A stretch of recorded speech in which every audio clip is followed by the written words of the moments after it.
Welcome back on capital news. चलिए देखते हैं दिल्ली की 25 फटाफट बड़ी खबरें। साथ ही डेली खबरों से अपडेट रहने के लिए चैनल को सब्सक्राइब करने के साथ वीडियो को लाइक करें। दिल्ली में स्वास्थ्य क्रांति सीएम रेखा गुप्ता ने दी बड़ी सौगात। हर महीने खुलेंगे 100 आयुष्मान आरोग्य मंदिर। दिल्ली की मुख्यमंत्री रेखा गुप्ता ने शुक्रवार को राजधानी की जनता को बड़ी सौगात दी। उन्होंने घोषणा की कि दिल्ली सरकार का लक्ष्य है कि हर महीने लगभग 100 आयुष्मान आरोग्य मंदिर खोले जाए ताकि लोगों को प्राथमिक स्वास्थ्य सुविधा उनके घर के नजदीक मिल सके। मुख्यमंत्री ने कहा कि इससे मरीजों को जल्दी इलाज मिलेगा और बड़े सरकारी अस्पतालों पर दबाव भी कम होगा। मुख्यमंत्री ने दिल्ली सचिवालय में स्वास्थ्य विभाग और अन्य संबंधित विभागों के अधिकारियों के साथ उच्च स्तरीय बैठक भी की। दिल्ली सरकार शुरू कर रही विरासत बचाओ योजना, शहर की स्मारकों को लिया जाएगा गोद। पुरातत्व विभाग जल्द ही एक विरासत अपनाओ योजना शुरू करने जा रहा है। इस योजना का उद्देश्य विरासत संरक्षण में सार्वजनिक, निजी क्षेत्र और स्थानीय समुदायों की भागीदारी को प्रोत्साहित करना है। साथ ही समग्र पर्यटन अनुभव को बढ़ाना है और शहर भर में दिल्ली के कम प्रसिद्ध स्मारकों के आसपास आर्थिक विकास को बढ़ावा देना है। इस योजना का मुख्य फोकस आगंतुकों, पर्यटकों के अनुभव को बेहतर बनाने पर है, जिसके तहत शुरुआत में 5 वर्षों की अवधि के लिए स्मारकों को स्मारक मित्र के रूप में अपनाने की योजना है, जिसकी समय समय पर समीक्षा भी की जाएगी। दिल्ली में इस जगह विकसित हुआ बांसेरा पार्क। वीडियो जारी कर लोगों ने की घूमने की अपील। क्या है खासियतें? एलजी के वीके सक्सेना ने एक्स पर बांसेरा पार्क का एक वीडियो शेयर कर लोगों से यहां आने की अपील की है। उन्होंने लिखा है कि प्रधानमंत्री नरेंद्र मोदी की 2030 तक देश की 2.6 करोड़ हेक्टेयर बंजर भूमि को पुनर्जीवित करने के विजन से प्रेरित होकर दिल्ली में एक बड़ा कदम उठाया गया है। एलजी के कार्यभार संभालने के तुरंत बाद 28 मई 2022 को सराय काले खां के पास यमुना किनारे स्थित प्रदूषित और बर्बाद हो चुकी जमीन का निरीक्षण किया गया। यहीं से बांसेरा यानी बांस हाउस बनाने का विचार मन में आया। दिल्ली विकास प्राधिकरण के प्रयासों से महज 18 महीनों में इस जगह का कायाकल्प हुआ। डीईआरसी ने बिजली कंपनियों को दी बड़ी राहत। उपभोक्ताओं को हर महीने स्वचालित रूप से वसूलेगी शुल्क। दिल्ली के बिजली वितरण कंपनियों को उपभोक्ताओं से बिजली खरीद समायोजन शुल्क वसूलने के लिए दिल्ली विद्युत नियामक आयोग ने अनुमति लेने की जरूरत नहीं होगी। यह हर महीने स्वतः निर्धारित होगा। डीईआरसी ने इस संबंध में एक मसौदा अधिसूचना जारी कर दी है। हितधारक 24 सितंबर तक इस संबंध में अपनी आपत्तियां और सुझाव दे सकते हैं। ईंधन की लागत बढ़ने पर बिजली वितरण कंपनियों को महंगी बिजली खरीदनी पड़ती है। डिस्कॉम बिजली खरीदने और उपभोक्ताओं को तय दर पर बिजली आपूर्ति करने में होने वाले नुकसान की भरपाई के लिए पीपीएसी वसूलती। एम्स दिल्ली में इलेक्ट्रिक बसों का संचालन शुरू। मरीजों और तीमारदारों को आने जाने में होगी सुविधा। Power grid corporation of India limited ने CSR पहल के तहत शुक्रवार को एम्स नई दिल्ली को 3 इलेक्ट्रिक बसें सौंपी। ये इलेक्ट्रिक बसें परिसर के भीतर और बाहर पर्यावरण के अनुकूल परिवहन सेवाएं प्रदान करेगी, जिससे मरीजों, कर्मचारियों और आगंतुकों की आवाजाही सुगम होगी। समारोह के दौरान एम्स निदेशक प्रोफेसर एम श्रीनिवास ने पावर ग्रिड के अध्यक्ष एवं प्रबंध निदेशक आर.के. त्यागी को CO2 के स्तर को कम करने, कार्बन फुटप्रिंट और प्रदूषण नियंत्रण के लिए एम्स की ओर से की जा रही पहल से अवगत करवाया। दिल्ली के अस्पतालों में बस 5 रुपए में ठहर सकेंगे तीमारदार। सितंबर में होने जा रही विश्राम गृह योजना की शुरुआत। राजधानी के प्रमुख अस्पतालों में अब मरीज के तीमारदारों को आराम करने के लिए यहाँ वहाँ भटकना नहीं होगा। महज 5 रुपए का शुल्क चुकाकर सुविधाजनक आराम घर में विश्राम कर सकेंगे। दिल्ली सरकार सितंबर में पायलट प्रोजेक्ट के तहत विश्राम गृह की शुरुआत करेगी। पहले चरण में लोकनायक अस्पताल, अम्बेडकर अस्पताल, डीडीयू अस्पताल, गुरु तेग बहादुर अस्पताल में विश्राम गृह बनाए जाएंगे। इसके बाद दिल्ली के अन्य अस्पतालों में भी यह सुविधा शुरू की जाएगी। नई दिल्ली रेलवे स्टेशन पर बन रहा 3100 यात्रियों के लिए होल्डिंग एरिया, रेल मंत्री वैष्णव ने किया निरीक्षण। नई दिल्ली रेलवे स्टेशन पर इस वर्ष 15 फरवरी को भगदड़ में 18 लोगों की मौत हो गई थी। प्लेटफॉर्म पर भीड़ बढ़ने से इस तरह की दुर्घटना की आशंका बनी रहती है। इसे ध्यान में रखकर नई दिल्ली रेलवे स्टेशन पर अजमेरी गेट की तरफ होल्डिंग एरिया का निर्माण किया जा रहा है। लगभग 3100 यात्रियों की क्षमता वाले इस होल्डिंग एरिया में टिकट काउंटर सहित अन्य आवश्यक सुविधाएं उपलब्ध होगी। Delhi Meerut rapid rail corridor के दोनों ओर होगा रेजिडेंशियल और कॉमर्शियल डेवलपमेंट, तैयार हो रहा मास्टर प्लान। राष्ट्रीय राजधानी क्षेत्र परिवहन निगम उत्तर प्रदेश सरकार के साथ मिलकर 82 किलोमीटर लंबे Delhi Meerut rapid rail corridor का आवासीय और वाणिज्यिक विकास के लिए क्षेत्रीय मास्टर प्लान तैयार कर रहा है। एनसीआरटीसी के समूह महाप्रबंधक रजत गोसाई ने कहा कि इस पहल का उद्देश्य आवासीय परियोजनाओं को परिवहन प्रणाली के साथ एकीकृत करना है ताकि निवासियों के जीवन स्तर में सुधार हो सके। 200 चुनाव में 1 लाख के बांड की शर्त को दिल्ली विश्वविद्यालय ने हटाया, उम्मीदवारों को देना होगा अलफनामा। दिल्ली विश्वविद्यालय छात्र संघ चुनाव में नामांकन दाखिल करने वाले उम्मीदवारों से 1 लाख रुपए का बांड जमा कराने की शर्त को दिल्ली विश्वविद्यालय ने वापस ले लिया है। शुक्रवार को न्यायमूर्ति मिनी पुष्करना की पीठ के समक्ष दाखिल हलफनामा में डीयू ने कहा कि बांड के बजाय अब छात्रों को सिक्योरिटी बांड के साथ हलफनामा देना होगा, हालांकि कोई धनराशि नहीं जमा करनी होगी। अदालत ने ड्यू के हलफनामा को रिकॉर्ड पर लेते हुए याचिका का निपटारा कर दिया। पिछली सुनवाई पर अदालत ने मौखिक टिप्पणी करते हुए कहा था कि छात्रों को बांड देने के लिए ना कहा। दिल्ली की जानलेवा हवा जहरीली वायु छीन रही, 8.2 साल की जिंदगी, AQLI की रिपोर्ट में खुलासा। राष्ट्रीय राजधानी प्रदूषित हवा श्वास रोगी बनाने के साथ साथ अब जिंदगी भी छोटी कर रही है। बृहस्पतिवार को जारी एक नई अध्ययन रिपोर्ट बताती है कि PM 2.5 की खतरनाक मात्रा के कारण दिल्ली के लोग अपनी औसत आयु से 8.2 साल खो दे रहे हैं। यदि वायु प्रदूषण को विश्व स्वास्थ्य संगठन के मानक 5 माइक्रोग्राम प्रति घन मीटर तक लाया जाए तो ही यह नुकसान रोका जा सकता है। दिल्ली में यमुना के पानी की क्वालिटी पर निगरानी रखेंगे 41 ऑनलाइन स्टेशन, नालों पर भी रखी जाएगी नजर।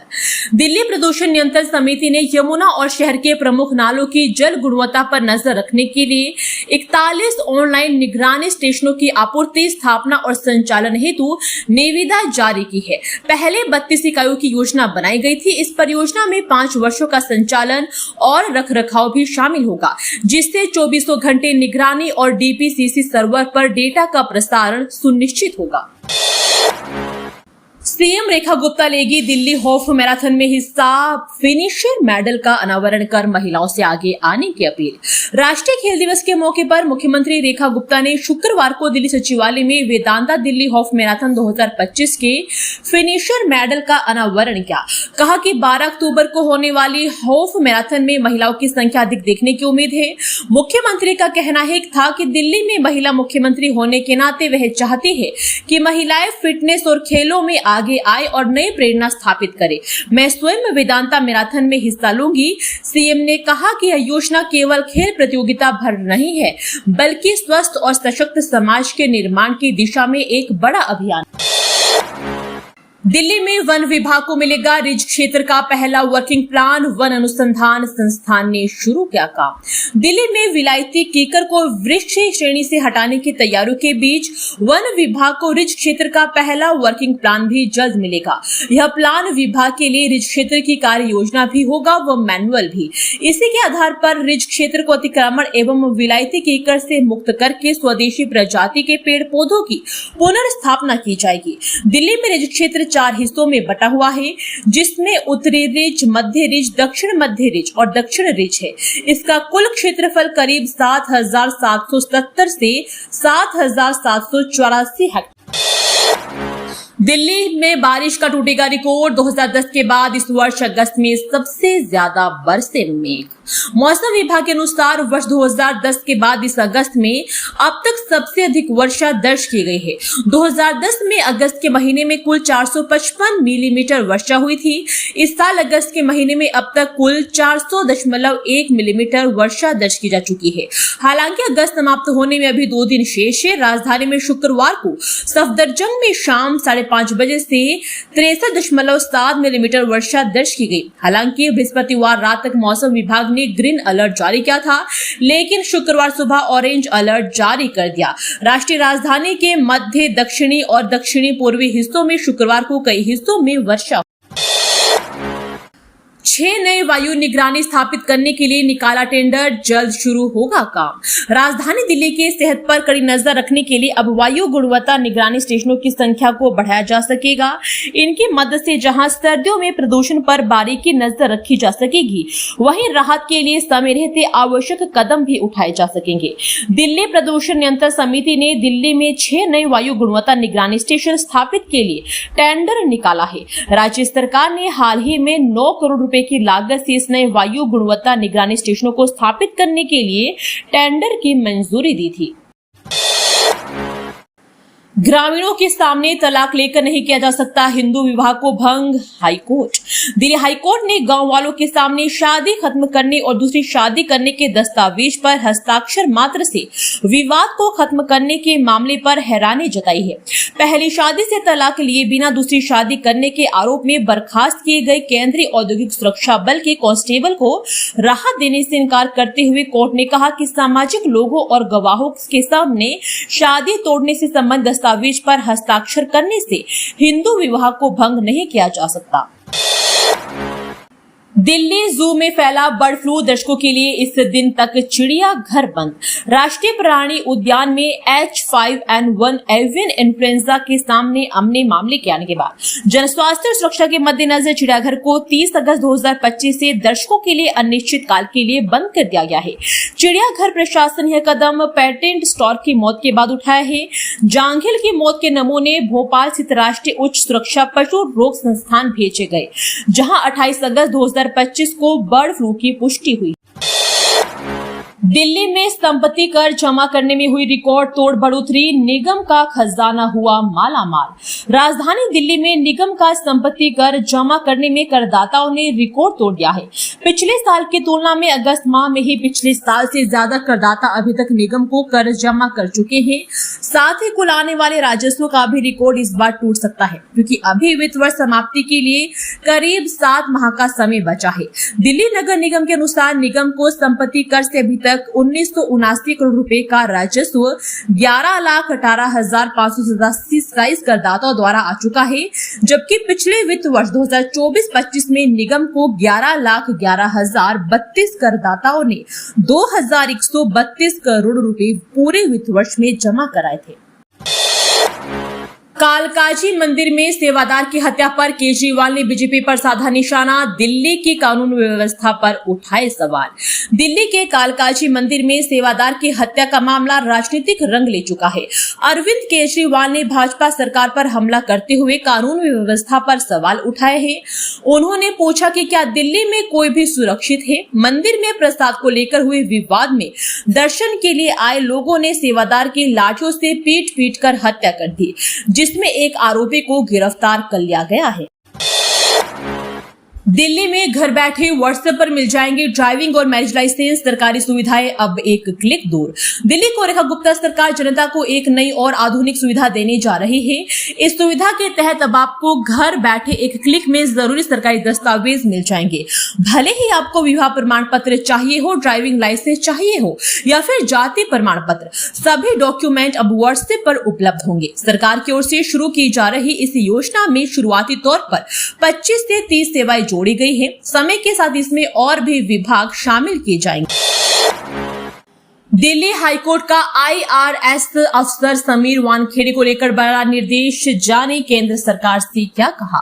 दिल्ली हाईकोर्ट ने गुरुवार को केंद्र सरकार को निर्देश दिया कि वे भारतीय राजस्व सेवा अधिकारी और स्वापक नियंत्रण ब्यूरो के पूर्व जोन निदेशक समीर वानखेड़े के पदोन्नति से संबंधित संघ लोक सेवा आयोग की सिफारिश का पता लगाए और यदि ऐसी सिफारिश की गई हो तो उन्हें पदोन्नत किया जाए। न्यायमूर्ति नवीन चावला और न्यायमूर्ति मधु जैन की पीठ ने कहा कि वानखेड़े की ओर से किसी भी तरह के दोष को स्वीकार नहीं किया गया है, जबकि उनके खिलाफ केंद्रीय अन्वेषण ब्यूरो और प्रवर्तन निदेशालय की जांच अब भी लंबित है। एक साल बाद भी राहुल द्रविड़ ने छोड़ा राजस्थान रॉयल्स का साथ, मुख्य कोच पद से हटे। राहुल द्रविड़ ने IPL फ्रेंचाइजी राजस्थान रॉयल्स का साथ छोड़ दिया है। फ्रेंचाइजी ने शनिवार को इस बात की पुष्टि की है कि द्रविड़ और टीम का साथ समाप्त हो गया है। राजस्थान ने सोशल मीडिया पोस्ट के जरिए इसकी पुष्टि की है। राजस्थान ने बताया कि IPL 2026 सीजन से पहले द्रविड़ ने फ्रेंचाइजी के मुख्य कोच के रूप में अपना कार्यकाल पूरा कर लिया है। लावारिस कुत्तों की नसबंदी करने वाला अभियान होगा तेज, शेल्टर होम के लिए आज किया जाएगा जमीन का सर्वे। सुप्रीम कोर्ट के आदेश के मद्देनजर MCD ने राजधानी में लावारिस कुत्तों से लोगों को राहत दिलाने के लिए कदम उठाने शुरू कर दिए हैं। इसी कड़ी में स्थायी समिति के अध्यक्ष सत्या शर्मा ने कुत्तों के नसबंदी अभियान को और शेल्टर होम निर्माण की कमान अपने हाथों में ले ली है। वे शनिवार को MCD के 5 नसबंदी केंद्रों का निरीक्षण करेगी और उनकी कार्यप्रणाली की समीक्षा भी करेगी। साथ ही खतरनाक कुत्तों के लिए शेल्टर होम की स्थापना के लिए विभिन्न इलाकों में जमीन का सर्वे भी करेगी। 15 साल बाद सबसे अधिक वर्षा वाला महीना बना अगस्त, अब तक 22 दिन हुई बरसात। दिल्ली में मानसून एक्सप्रेस ने रफ्तार पकड़ी हुई है। इस कारण अगस्त 15 साल बाद सबसे अधिक वर्षा वाला महीना बन गया है। इस साल अगस्त में अब तक 400.5 मिलीमीटर वर्षा दर्ज हो चुकी है। इससे पहले वर्ष 2010 में 455.8 मिलीमीटर बारिश हुई थी। दिल्ली में मानसून की सक्रियता के कारण अगस्त के महीने में अब तक 22 दिन बरसात हो चुकी है। 28 अगस्त तक बारिश का आंकड़ा 336.8 मिलीमीटर था। शुक्रवार को सफदरजंग मानक केंद्र पर शाम 5:30 बजे तक 63.7 मिलीमीटर बारिश दर्ज की गई है।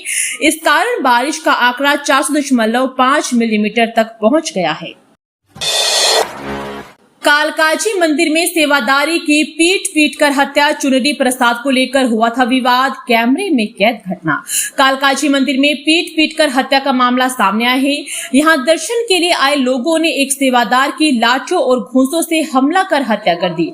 बताया जा रहा है कि चुनरी प्रसाद को लेकर उनके बीच बहस हुई थी। एक आरोपी को स्थानीय लोगों ने घटनास्थल पर ही पकड़ लिया और पुलिस के हवाले कर दिया। बाकी आरोपियों को पकड़ने के प्रयास किए जा रहे हैं। दोस्तों, वीडियो पसंद आया तो वीडियो को लाइक एवं चैनल को सब्सक्राइब कीजिए और कमेंट करके बताइए कि आप दिल्ली के किस जगह से इस वीडियो को देख रहे हैं। जय हिंद, वंदे मातरम।